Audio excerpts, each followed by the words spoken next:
Paano pinakita yung warrant of arrest? Yung dinampot po ako. Dinampot ka lang? Wala po silang dalang warrant. Di ka binasahan ng Miranda rights? Wala pa okay. po. Paano dumating yung police krami na yan papunta ron sa barangay? Kontak po ng Bonong Post.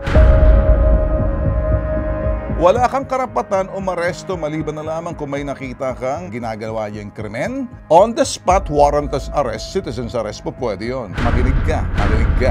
Mandato de arresto, ang tanging mag-i-implement, mag-i-effect or mag-serve ng warrant ay pulis, hindi ikaw. Pinarusahan ninyo, nakulong ng 17 days. Mali yung inaresto mo ayon sa hukom. Mali yung tao. Ikaw. Hindi, kaya nga, mali. Makinig ka mo.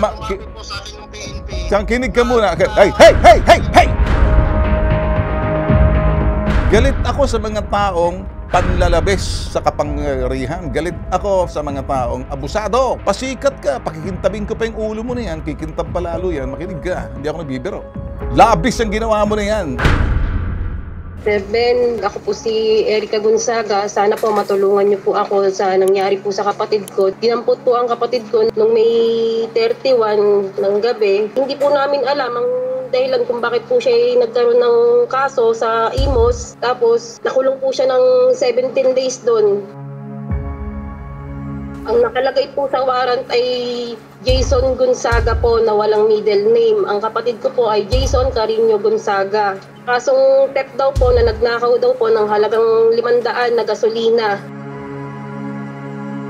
Naniniwala po talaga ako, ma'am, na hindi siya yun kasi po hindi pa po talaga siya nakakapunta ng Cavite kahit kailan po, ma'am. Wala po siyang pamasahe papunta doon.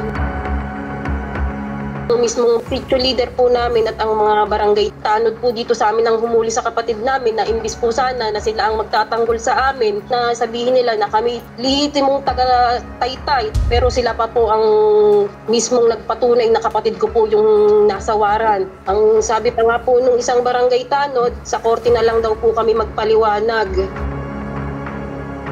Sir Ben, sana po matulungan niyo po ako sa nangyari po sa kapatid ko na pinagdusahan po ang hindi niya naman po kasalanan. Sana po mabigyan po ng katarungan yung nangyari sa kapatid ko.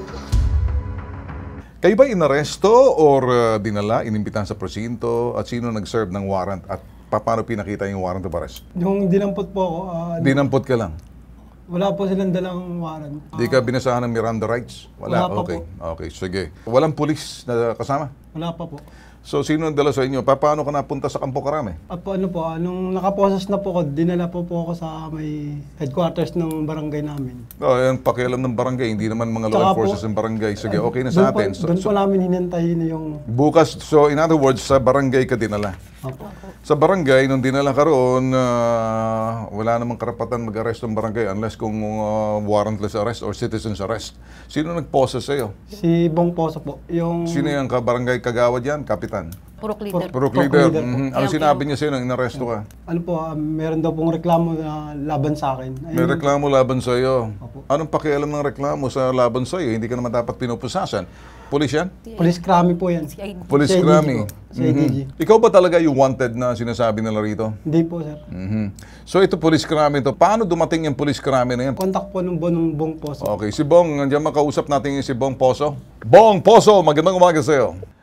Nandito tayo ngayon. Gusto ko lang maging malinaw sa proseso. Ikaw daw nag-aresto ko. Anong ginawa mo rito din sa taong lumapit sa amin? Lumapit po sa akin ang intel ng PNP po natin. Okay. Na may dala po siyang picture. May kasama ka bang pulis nung dinampot mo to? Binilin po kasi sa akin, sir, ng PNP na...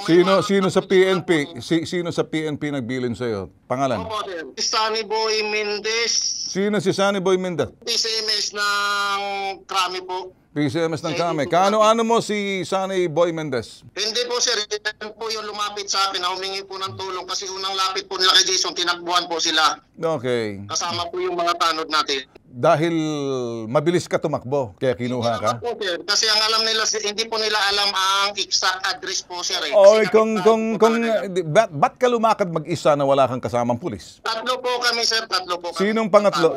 Tatlo kayo. Sino? Si Ryan Si Gonzales po. pulis ba yan? Mga tanod ko po, sir. Wala akong pakialam sa tanod mo dahil di yan. Wala kang karapatan umaresto maliban na lamang kung may nakita kang ginagawa yung krimen. On the spot, warrantless arrest, citizen's arrest po pwede yun. In the commission of crime, during the crime that's committed, after the crime na nakita mo, pwede mong arestuhin. Pero yan ay mandato de arresto. Makinig ka. Mandato de arresto, yan ay warrant of arrest, utos ng hukuman. Ang tanging mag-i-implement, mag-i-effect, or mag-serve ng warrant ay pulis, hindi ikaw. Wala kang karapatan dyan. Mali yung inaresto mo ayon sa hukom. Mali yung tao. Ikaw. Hindi, kaya nga, mali. Makinig ka mo. Kinig ka muna. Hey. Listen. Mali ang ginawa mo. Tanga yung pulis nagpagawa sa iyo. Galit ako sa mga taong panlalabis sa kapangyarihan. Galit ako sa mga taong abusado. Kaya pati yung mga pulis niya, pangalan nila, gusto kong malaman yan para mapaabot kay Chief PNP, mapatawag yan.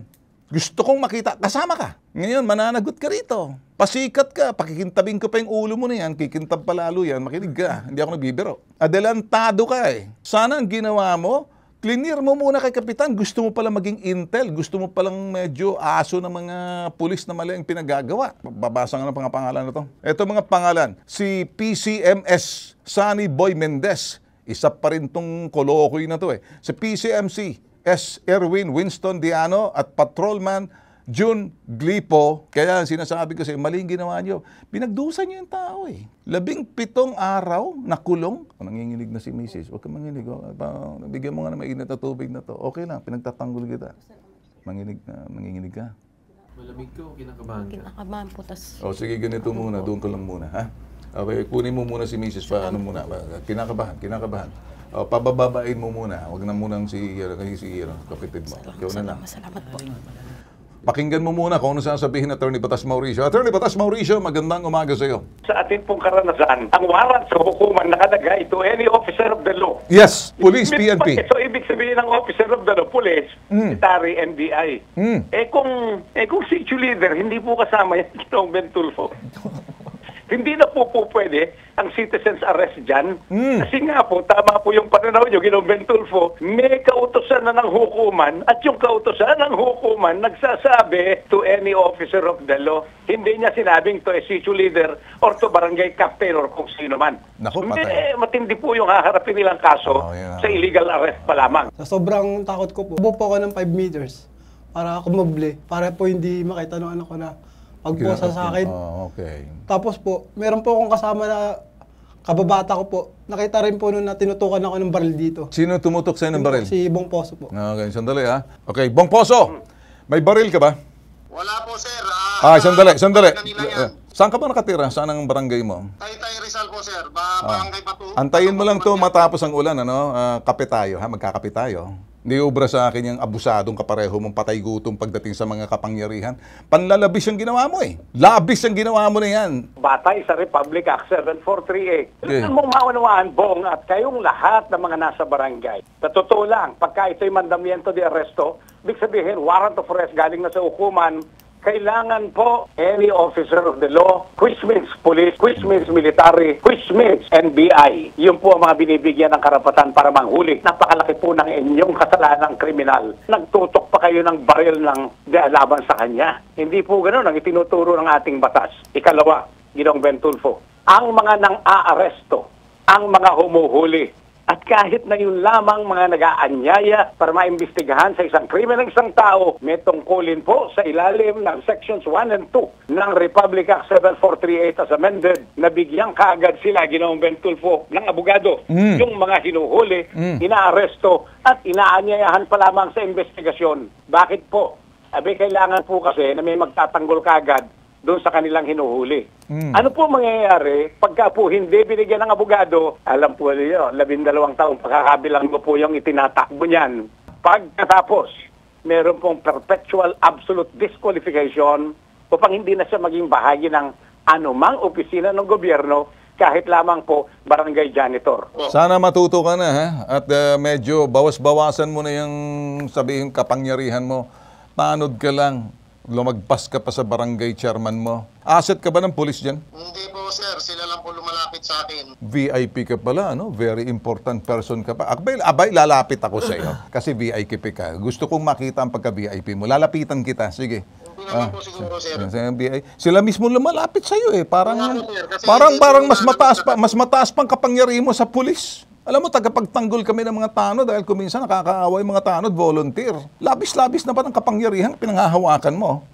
Magbago ka na, hindi pa ako tapos. Abangan mo mga susunod na hakbang na gagawin namin. With that, kami nagpapasalamat sa iyo. Tutulungan na siguro natin dito dahil may mali ritong PNP. Actually po kamamatay lang po ng bunso kong babae. Bakit? Bago po mangyari sa akin ito eh. Okay.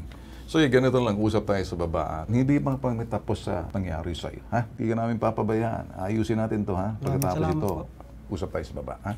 So, dyan tayo nagtatapos sa ating programa ngayon. So, nakita natin ang pagsusuri, pag-iimbestigahan ni Sir Ben Bitag Tulfo at nagbabalik na mas mabagsik at mas matapang dito sa mas pinalawak at mas pinalakas na Ipabitag Mo. Help Desk, ako si Carl Tulfo at kasama ko si Ben Tulfo.